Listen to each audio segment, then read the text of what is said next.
आप सभी का स्वागत करती हूँ।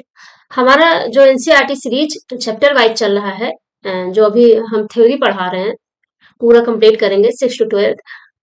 अभी 8 तक, फिर इसके बाद में 9th 10th ऐसे करके जाएंगे, क्योंकि सीटेट 8 तक 6 to 8 पूछा जाएगा पेपर 2 में, तो उसको कवर करेंगे। और इसका क्लास 6 का आज जो है सिविक्स है, क्लास 6 का विविधता की समझ, चैप्टर 1। तो इसको पढ़ेंगे, फिर इसके बाद इस क्लास 6 के बाद 7th 8th ऐसे पढ़ते जाएंगे। और हमारी हिस्ट्री ज्योग्राफी का प्लेलिस्ट बन गया है सभी का, 6 क्लास 7 क्लास क्लास वाइज और चैप्टर वाइज है। आप उसको जाके देख सकते हैं, और यकीन मानिए बहुत ही हेल्पफुल होगा, आपके काम का बहुत ज्यादा होगा। और आप खुद उसको करने के बाद फिर सीटेट के प्रीवियस ईयर के क्वेश्चन देखिए कि कैसे उससे आंसर मिल रहे हैं। ओके, सो अब जल्दी देर न करते हुए जल्दी बढ़ते हैं आगे।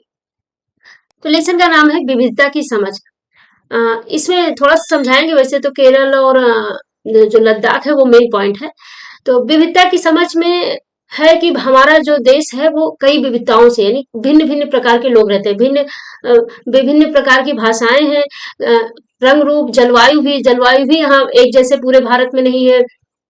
और यहाँ पर खान पान भी अलग अलग है, जैसे साउथ इंडिया का ज्यादातर भपाया हुआ खाते हैं, यूपी बिहार इस साइड में थोड़ा सा ज्यादातर तला हुआ खाते हैं। सब जगह का अलग अलग डिश है, यानी अलग अलग सारा वेशभूषा भी अलग है। आपने देखा होगा कि साउथ इंडिया वाले जो है धोती लपेट के बड़े आराम से पहनते हैं, इसको क्या बोलते हैं, लुंगी टाइप का। बहुत बहुत उनका वहां का फैशन है, और यहाँ पे वही पैंट शर्ट और ये सब चीजें चलता है। तो ये सारी चीजें हैं। तो आगे बढ़ते हैं, मेन पॉइंट पर आते हैं आगे।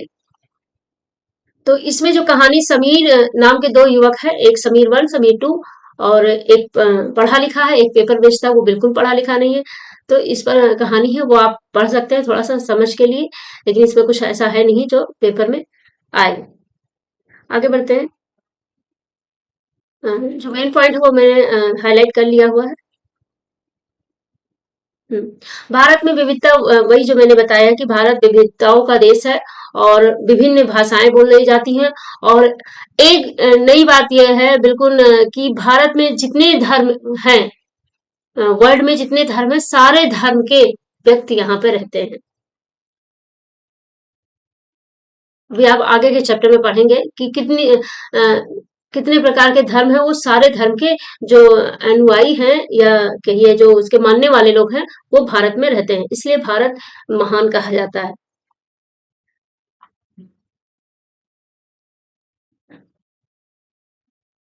अच्छा, ये विविधता क्यों आई है, इसकी इसकी वजह है, विविधता की वजह यह है कि करीब 200 या 225, 200 या 225 साल पहले, जब साधन नहीं थे, रेलगाड़ी और ये सब चीजें नहीं थे, तो लोग घोड़ों, ऊंटों और अलग अलग साधनों से आते थे, पैदल चल के भी आते थे।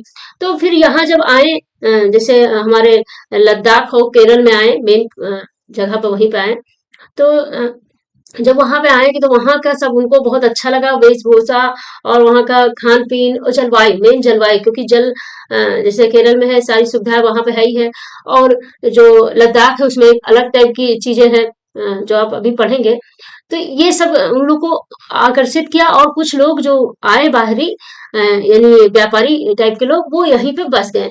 और चूंकि वो जहां से आए उनका एक अलग ही खान पीन रहा होगा, एक अलग वेशभूषा रहा होगा, लेकिन जब वहां बस गए तो अपना अपना भी वेशभूषा तो लिए ही रहेगा, जो जन्म से इंसान सीखा है, खान पान। तो और जहां पर बसे, यानी केरल में जो बसे, और वहां से भी ले लिए, तो इस तरह जो है मिक्सअप हो गया। ऐसे ही भारत में लोग विभिन्न प्रकार के हो गए, वो अरब से आए, जैसे अरब से आए, चीन से आए लोग, तो जो है भाषाएं भी बदलती गई। आगे बढ़ते हैं। हाँ, तो यहाँ पे दो बातें कही गई, लद्दाख और केरल को लेकर, और जो बहुत ही इंपॉर्टेंट है, याद रखिएगा, बहुत इंपॉर्टेंट है, इससे क्वेश्चन बनते हैं। तो ये क्या होता है कि किसी क्षेत्र की विविधता जो है, उसके इतिहास और भूगोल, यानी ऐतिहासिक और भौगोलिक कारक जो है उस पर असर डालते हैं, तभी वो विविधता बनती है। जैसे अभी मैंने बताई कहानी, इतिहास था। और भौगोलिक कारक क्या बताया, जो मैंने अभी बताया कि यहाँ की जलवायु, यहाँ का जो चीजें आसानी से मिलना, सुविधाजनक स्थान होना, इसकी वजह से लोग यहाँ पे प्रभावित हुए और यहाँ के आके बस गए। लद्दाख के बारे में पढ़ेंगे में। पहले लद्दाख जो है वो जम्मू और कश्मीर के पूर्व में पहाड़ियों में बसा एक रेगिस्तानी इलाका है। अब ये मैप में दिखा देते हैं। ये देखिए, ये पेन ले लिया।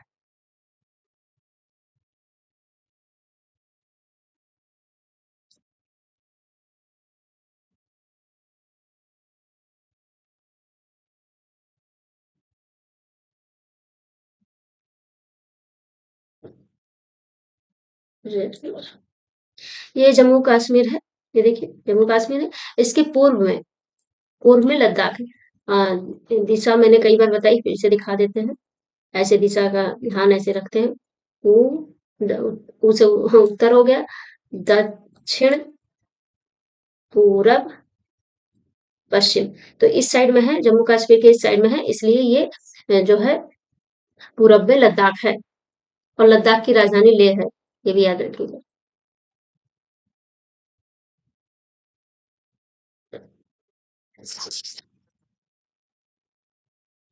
यहाँ पे बहुत ही, इसको हम पूरा कंप्लीट पढ़ेंगे क्योंकि बहुत ही इंपॉर्टेंट है। यहाँ पे बारिश नहीं होती है, तभी तो जहाँ बारिश नहीं होती वहां रेगिस्तान ही बन जाता है। बारिश नहीं के बराबर होती है, यानी बहुत कम हुआ तो कोई वो नहीं है, नहीं होती है। और यहाँ पे जब गर्मी होती है तो बर्फ पिघलता है, बर्फ पिघलता है, उसी को लोग पीते हैं, वही वहां पे पीने का एकमात्र साधन है। अब तो बहुत सारी चीजें हो, खुद का पानी उनके यहाँ से नहीं निकलता है। ये और यहाँ यहाँ पे जो अब यहाँ व्यापारी क्यों आए, क्योंकि यहाँ एक प्रकृति ने एक बहुत ही खास चीज दी हुई थी। यहाँ के लोग एक खास किस्म की बकरी पालते हैं, जिससे पश्मीना ऊन मिलता है। उस बकरी का नाम भी पश्मीना है। पश्मीना ऊन मिलता है। यह ऊन बहुत कीमती होती है। इस ऊन के बारे में कहा जाता है 9 स्वेटर के लगभग 9 स्वेटर में जितनी गर्मी हो सकती है, 9 स्वेटर लोग पहन ले और उसमें जितनी गर्मी हो सकती है, उसमें एक साल, पश्मीना के एक साल में उतनी गर्मी रहती है।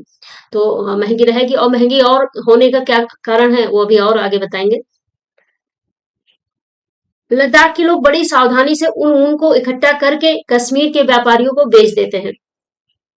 कश्मीर के यहाँ लद्दाख के लोग इकट्ठा करते हैं और कश्मीर के व्यापारियों को बेचते हैं। कश्मीर अलग है, जम्मू एंड कश्मीर, और लद्दाख अलग है।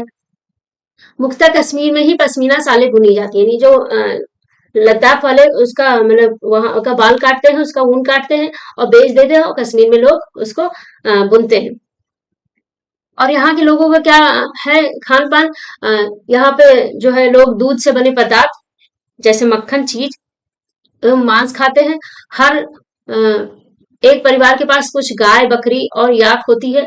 और लद्दाख के बारे में कहा जाता है, अभी भी होगा, लेकिन एक समय था कि वहां पे अगर जो किसी के पास याक है, 2-3 है, तो बहुत बड़ा धनी, धनाढ़ समझा जाता था। एक समय पशुओं का भी बहुत बड़ा अ, वो था, रुतबा। जिनके पास जितना ज्यादा पशु हो उतने ज्यादा धनवान माने जाते थे। अब तो बैंक बैलेंस पे भी नहीं माना जाता है, रहन सहन देखा जाता है मेन।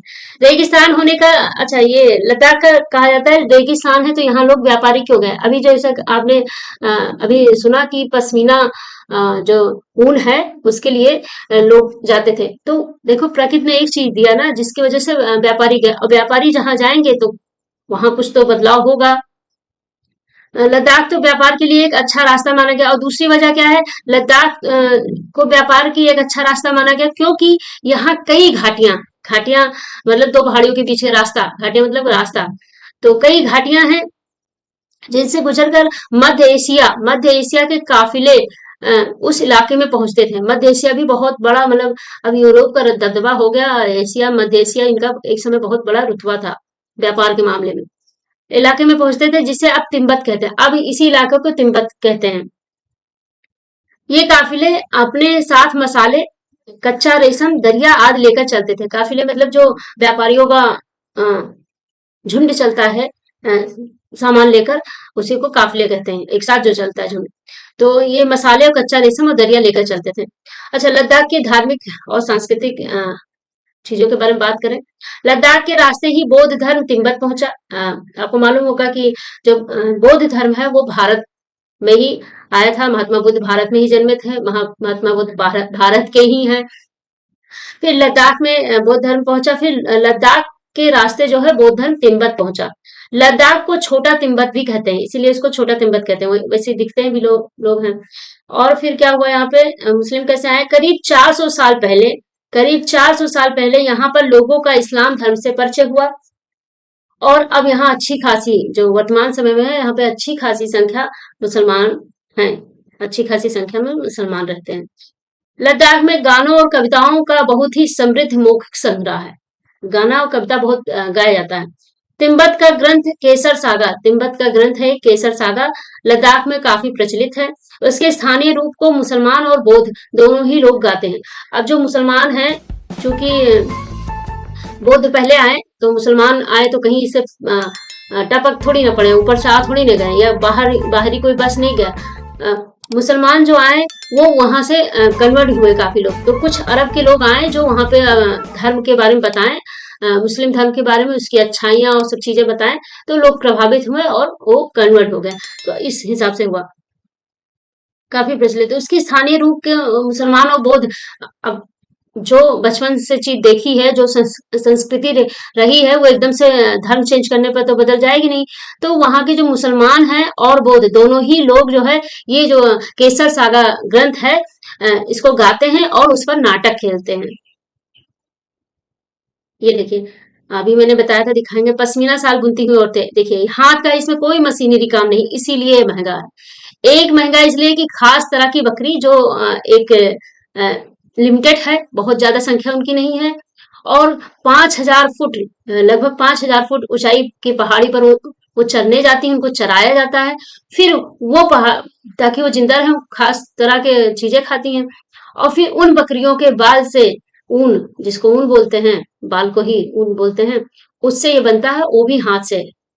काफी महंगा मिलता है, आप जरा ऑनलाइन चेक करिएगा कितने का मिलता है एक पश्मीना शाल।